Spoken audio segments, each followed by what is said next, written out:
Kelanchal times, हर खबर पर हमारी नजर। नमस्कार, बहुत बहुत स्वागत है आप सभी का केलांचल टाइम्स में। मैं हूं आपके साथ मानसी त्यागी। रुक करते हैं उस वक्त की तमाम बड़ी खबरों पर। बिहार के मुख्यमंत्री ने जनसंख्या को नियंत्रित करने के लिए महिलाओं के बीच शिक्षा के महत्व पर जोर देते हुए ऐसी टिप्पणी की थी जिसकी जमकर आलोचना हो रही है। अब खुद सीएम नीतीश कुमार ने अपनी इस टिप्पणी पर माफी मांग ली है। उन्होंने कहा कि अगर मेरी टिप्पणी की इतनी निंदा हो रही है और मेरी बात गलत है तो मैं अपनी बात वापस ले रहा हूं, अपनी टिप्पणी के लिए माफी मांग रहा हूं। विधानसभा में भी बिहार सीएम ने अपनी टिप्पणी पर माफी मांगी है। तो वहीं बिहार के सीएम नीतीश कुमार की टिप्पणी को लेकर बीजेपी उन पर लगातार हमलावर हो गई है। वहीं राष्ट्रीय महिला आयोग NCW ने मंगलवार को मुख्यमंत्री नीतीश कुमार द्वारा जनसंख्या नियंत्रण के लिए महिलाओं की शिक्षा के महत्व को लेकर की गई टिप्पणी की है और उसकी कड़ी निंदा की और उनसे माफी मांगने की अपील भी की थी। तो वहीं बिहार के मुख्यमंत्री ने जनसंख्या को नियंत्रित करने के लिए महिलाओं के बीच शिक्षा के महत्व पर जोर देते हुए राज्य विधानसभा में एक विवरण रखा, कैसे एक शिक्षित महिला अपने पति को संबंध बनाने से रोक सकती है। महिला आयोग ने सोशल मीडिया मंच एक्स पूर्व में ट्विटर पर पोस्ट कर कहा, ऐसी टिप्पणियां न केवल प्रतिगामी हैं बल्कि महिला और उनकी पसंद के अधिकारों के प्रति बेहद असंवेदनशील भी हैं। बिहार के मुख्यमंत्री को इन बेहद आपत्तिजनक टिप्पणियों के लिए देश भर की महिलाओं से माफी की मांग की थी। महिला आयोग की अध्यक्ष रेखा शर्मा ने बिहार के मुख्यमंत्री ने स्पष्ट माफी की मांग की थी। उन्होंने कहा, इस देश की प्रत्येक महिला की ओर से राष्ट्रीय महिला आयोग के अध्यक्ष के रूप में बिहार के मुख्यमंत्री नीतीश कुमार से तत्काल और स्पष्ट माफी की मांग करती हूँ। विधानसभा ने उनकी अभद्र टिप्पणी उस गरिमा और सम्मान का अपमान है जिसकी हर महिला हकदार है। हालांकि बिहार के सीएम नीतीश कुमार की टिप्पणी का आरजेडी नेता और डिप्टी सीएम तेजस्वी यादव ने बचाव किया है। बिहार के डिप्टी सीएम तेजस्वी यादव ने कहा कि नीतीश कुमार यौन शिक्षा के बारे में बात कर रहे थे जो स्कूलों में पढ़ाई जाती है और उनकी टिप्पणियां का गलत अर्थ नहीं निकालना चाहिए। राबड़ी देवी ने बुधवार को सदन में सीएम नीतीश कुमार को लेकर बयान दिया। राबड़ी देवी ने कहा कि गलती से सीएम के मुंह से निकल गया है, सीएम ने अपनी बात को रखा है और किसी को गलत लगा तो माफी मांगा है। राबड़ी देवी ने कहा कि इसको तुल देने की जरूरत नहीं है, बीजेपी को सदन चलने देना चाहिए। राबड़ी देवी ने कहा कि सीएम नीतीश कुमार ने मीडिया में भी अपनी बातों को रखा है। इससे पहले सीएम ने कहा कि अगर मेरे बयान से किसी को दुख पहुंचा है तो मैं उसके लिए माफी मांगता हूं और खुद की निंदा करता हूं। उस दौरान भाजपा के कुछ सदस्यों ने सदन के अंदर कुर्सियां भी उठा ली। तेजस्वी यादव के सेक्स एजुकेशन के बयान पर विजय सिन्हा ने कहा कि बिहार को सेक्स ज्ञान नहीं चाहिए, बिहार ज्ञान विज्ञान की भूमि रही है, बिहार की लालू दी शर्मसार कर रही है। केंद्रीय जांच एजेंसियों झारखंड में खुद को और सुरक्षित महसूस कर रही हैं। ईडी के बाद अब राष्ट्रीय जांच एजेंसी NIA ने भी केंद्रीय गृह मंत्रालय को पत्र लेकर अपने कार्यालय में पदाधिकारियों की सुरक्षा का मुद्दा उठाया है। NIA के पत्र के बाद केंद्रीय गृह मंत्रालय ने झारखंड सरकार के मुख्य सचिव और गृह मंत्रालय के आपदा प्रबंधन विभाग के अपर मुख्य सचिव को पत्र लिखकर सुरक्षा व्यवस्था पुख्ता करने के लिए लिखा है। NIA ने केंद्र को जानकारी दी थी कि राज्य में राष्ट्रीय जांच एजेंसी कई गंभीर मामलों का अनुसंधान कर रही है। राज्य में सक्रिय रहा वर्तमान में प्रतिबंधित popular front of India PFI बड़े नक्सली संगठन और विभिन्न आतंकी संगठनों के विरुद्ध NIA का अनुसंधान तेज है। अनुसंधान के सिलसिलों में NIA के अधिकारियों को सुदूर गांव तक जाना पड़ता है। ऐसी स्थिति में यह संगठन के अधिकारियों को निशाना बना सकते हैं और उन्हें नुकसान पहुंचा सकते हैं। इससे पहले भी ईडी ने भी केंद्र को पत्र लेकर कार्यालय और अधिकारियों की सुरक्षा की चिंता जाहिर की थी। भाजपा प्रवक्ता प्रतुल शाहदेव ने कहा कि यह बहुत गंभीर मामला है। कोई भी जांच एजेंसी अगर इस तरह की बात करे तो निश्चित तौर पर स्थिति बहुत गंभीर है, क्योंकि वह बड़े बड़े नक्सली संगठनों का पर्दाफाश करती है।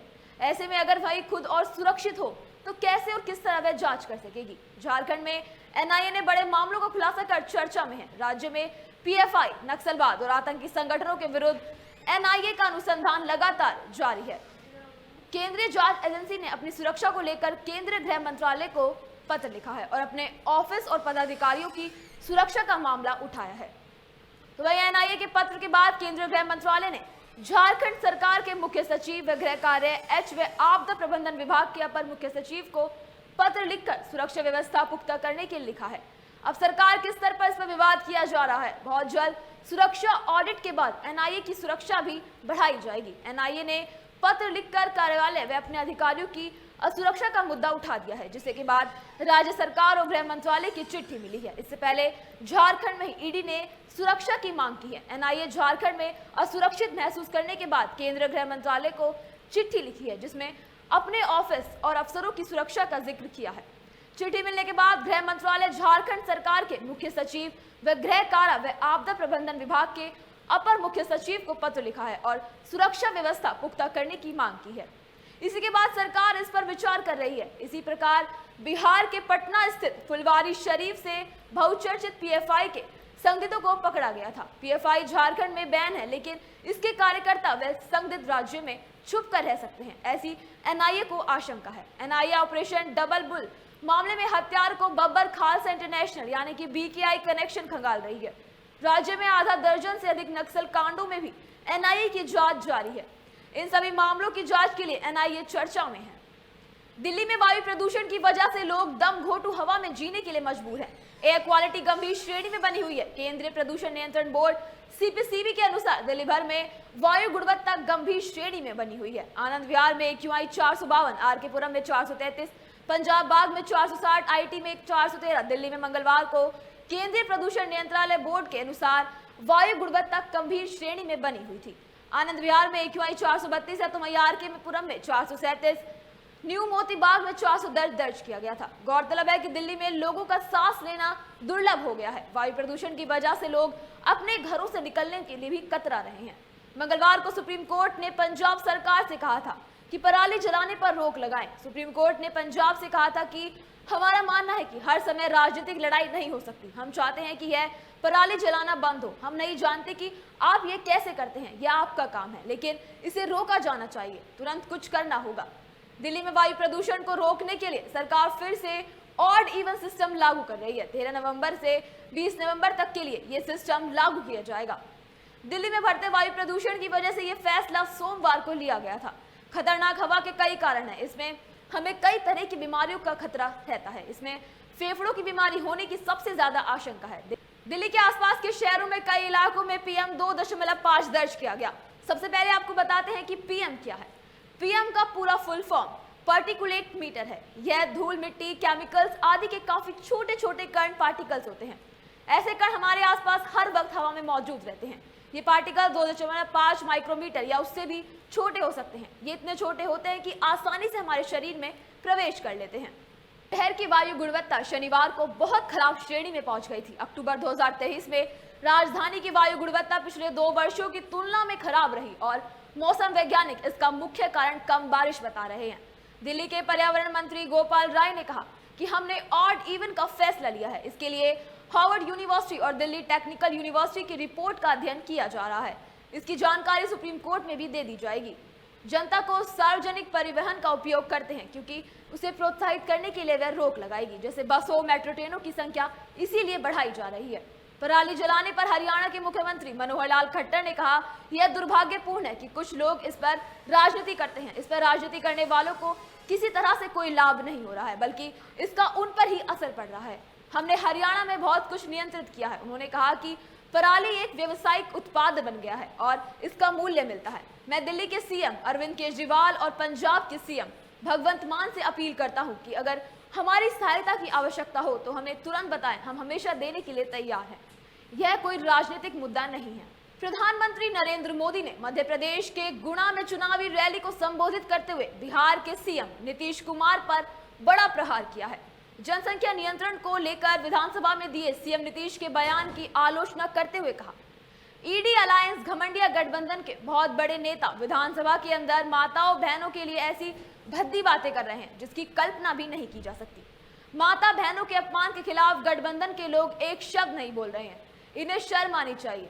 प्रधानमंत्री मोदी ने इसके साथ ही कहा, ये देश का कैसा दुर्भाग्य है कि कितने नीचे गिरोगे। दुनिया में देश की बेइज्जती कर रहे हो।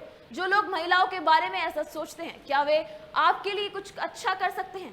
तो वहीं उधर CM नीतीश कुमार ने जनसंख्या नियंत्रण के लिए महिला शिक्षा के महत्व पर अपनी विवादास्पद टिप्पणी को वापस लेते हुए बुधवार को कहा कि अगर उनकी किसी बात से किसी को भी कोई ठेस पहुंची हो तो वह इसके लिए माफी मांगते हैं और खेद व्यक्त करते हैं। बिहार विधानसभा परिसर में पत्रकारों से बातचीत के दौरान बाद में सदन के भीतर नीतीश कुमार ने कहा, अगर मेरी किसी बात को लेकर तकलीफ हुई है तो मैं अपनी बात को वापस लेता हूं और मैं अपनी निंदा करता हूं और दुख प्रकट करता हूं। आपने यानी कि विपक्षी सदस्यों ने कहा कि मुख्यमंत्री शर्म करे और मैं न सिर्फ शर्म कर रहा हूं, मैं इसके लिए दुख प्रकट कर रहा हूं, मैं इन सारी चीजों को वापस लेता हूं। उन्होंने साथ में यह भी कहा कि वे महिला हितों के प्रबल पैरोकार रहे हैं। इस मुद्दे पर बीजेपी सदस्यों के सदन में आसन के समक्ष आकर हंगामा करने पर मुख्यमंत्री ने कहा, आप लोगों को आदेश होगा कि मेरे निंदा करने, तो मैं अपनी निंदा उस शब्द को वापस लेता हूं और आप जो भी मेरी निंदा करे मैं आपका अभिनंदन करता हूं। तो वहीं बता दें कि जनसंख्या को नियंत्रित करने के लिए महिलाओं के बीच शिक्षा के महत्व पर जोर देते हुए नीतीश कुमार ने मंगलवार को सदन में कहा था कि कैसे एक शिक्षित महिला अपने पति को संभोग के दौरान रोक सकती है। उन्होंने मीडिया कर्मियों से बातचीत के दौरान अपनी उक्त टिप्पणियों को वापस लेते हुए माफी मांगी और खेद प्रकट किया है। जनसंख्या नियंत्रण को लेकर बिहार विधानसभा में दिए गए सीएम नीतीश कुमार के बयान की आलोचना करते हुए कहा, ईडी अलायंस के बहुत बड़े नेता विधानसभा के अंदर माताओं बहनों के लिए ऐसी भद्दी भाषा यूज कर रहे हैं जिसकी कल्पना नहीं की जा सकती। माता बहनों के अपमान के खिलाफ गठबंधन के लोग एक शब्द नहीं बोल रहे, उन्हें शर्म आनी चाहिए। ये देश का कैसा दुर्भाग्य आया कि कितना नीचे गिरोगे, दुनिया में देश की बेइज्जती कर रहे हो। भाजपा सांसद डॉक्टर निशिकांत दुबे ने बुधवार को दावा किया कि राष्ट्रीय सुरक्षा को खतरे में डालकर कथित भ्रष्टाचार को लेकर तृणमूल कांग्रेस टीएमसी सांसद महुआ मोइत्रा के खिलाफ एंटी करप्शन डिपार्टमेंट ने सीबीआई जांच का आदेश दिया है। झारखंड के गोड्डा से बीजेपी सांसद ने सोशल मीडिया प्लेटफॉर्म एक्स पर यह जानकारी दी। उन्होंने बताया कि उनकी शिकायत पर भ्रष्टाचार विरोधी पैनल ने महुआ मोइत्रा के खिलाफ सीबीआई जांच के आदेश दिए हैं। हालांकि इससे पहले महुआ मोइत्रा ने 5 नवंबर को यह आरोप लगाया कि भाजपा उनके खिलाफ आपराधिक मामले दर्ज करने की तैयारी कर रही है। महुआ मोइत्रा ने संसद में पैसों के बदले सवाल पूछने से जुड़े कथित मामले में लोकसभा एथिक्स कमेटी के सामने पेश होने के कुछ दिन बाद यह आरोप लगाया। उन्होंने दोहराया कि एथिक्स कमेटी के अध्यक्ष विनोद कुमार सोनकर ने 2 नवंबर को सुनवाई के दौरान उनसे घटिया और अप्रासंगिक सवाल पूछे थे। सोशल मीडिया मंच एक्स पर जारी पोस्ट में महुआ ने कहा, मैं ये जानकर कांप रही हूँ कि भाजपा मेरे खिलाफ आपराधिक मामले दर्ज करने की तैयारी कर रही है। उनका स्वागत है, बस इतना जान लीजिए कि इससे पहले कि सीबीआई और ईडी सवाल करे, मेरे पास कितने जोड़े जूते हैं। उन्हें 1,30,000 करोड़ के कोयला घोटाले के सिलसिले में अडानी के खिलाफ प्राथमिकी दर्ज करनी होगी। कृष्णानगर से सांसद महुआ मोइत्रा ने कहा, साथ ही भाजपा इससे पहले कि आप फर्जी कहानी के साथ महिला सांसदों को बाहर निकालें, याद रखें कि मेरे पास आचार समिति में हुई बातचीत के रिकॉर्ड की सटीक एक प्रतिलिपि है। अध्यक्ष के घटिया घिनौने अप्रासंगिक प्रश्न, विपक्ष का विरोध, मेरा विरोध, सब कुछ आधिकारिक रूप से मौजूद है।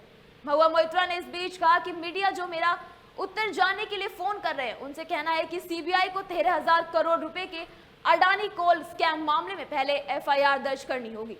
मोइत्रा ने आगे कहा कि राष्ट्रीय सुरक्षा का मुद्दा यह है कि कैसे संदिग्ध पीएफआई स्वामित्व वालों मोइत्रा ने आगे कहा कि राष्ट्रीय सुरक्षा का मुद्दा यह है कि कैसे संदिग्ध एफपीआई स्वामित्व वाली यानी कि चीनी और संयुक्त अरब अमीरात सहित अडानी कंपनियां भारतीय बंदरगाहों और हवाई अड्डों को खरीद रही हैं। उन्होंने तंज कसते हुए कहा कि सीबीआई आपका स्वागत है, आओ और मेरे जूते गिनो।